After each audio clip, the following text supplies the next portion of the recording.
Tu lis quoi ici? 2 fois 3 égale 6? Ou bien 2 times 3 is 6? Pas facile de compter directement en anglais et encore moins de faire des opérations directement en anglais même quand elles sont super simples. Mais aujourd'hui, je te donne le jeu ultime à pratiquer en anglais pour que ça devienne super fluide, les dominos. Hello à toi qui voudrais que tes enfants ou tes petits-enfants comptent naturellement en anglais, mais ne veut pas les coller devant une application pour y arriver.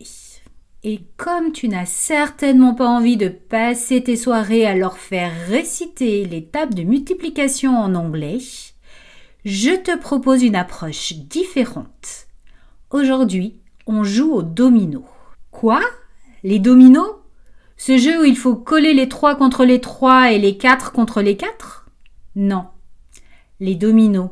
Ce jeu où il faut avoir des multiples de 5 en additionnant les extrémités pour marquer des points. Dans l'exemple suivant, on a aux extrémités 3, 2, 4 et 4. Le total est de 13. On ne marque pas de points. Dans ce deuxième exemple, on a 3, 2, 4 et 6. Le total est de 15. On marque 15 points. You score 15 points. Le but du jeu n'est donc pas seulement de finir ces dominos aussi rapidement que possible, mais bien de marquer un maximum de points. À propos, en anglais, un domino, c'est un tile. Tu peux tout à fait utiliser ce jeu en français si tes enfants ou tes petits-enfants ont de la difficulté avec les additions et les multiplications. Ils se concentrent tellement sur le côté tactique du jeu qu'en fait, les additions et les multiplications ne sont plus qu'un accessoire.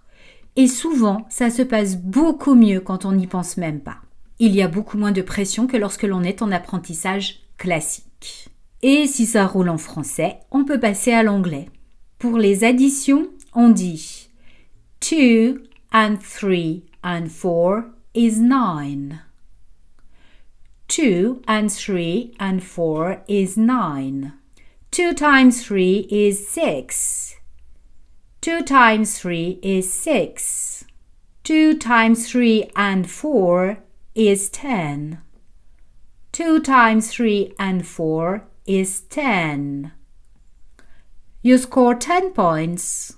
D'après mon expérience avec les adultes, même avec les ingénieurs qui calculent très très bien et très très vite en français, tu vas peut-être avoir besoin de pratiquer un peu avant d'être totalement au point. Donc je te laisse te mettre au boulot. Have fun and see you next week.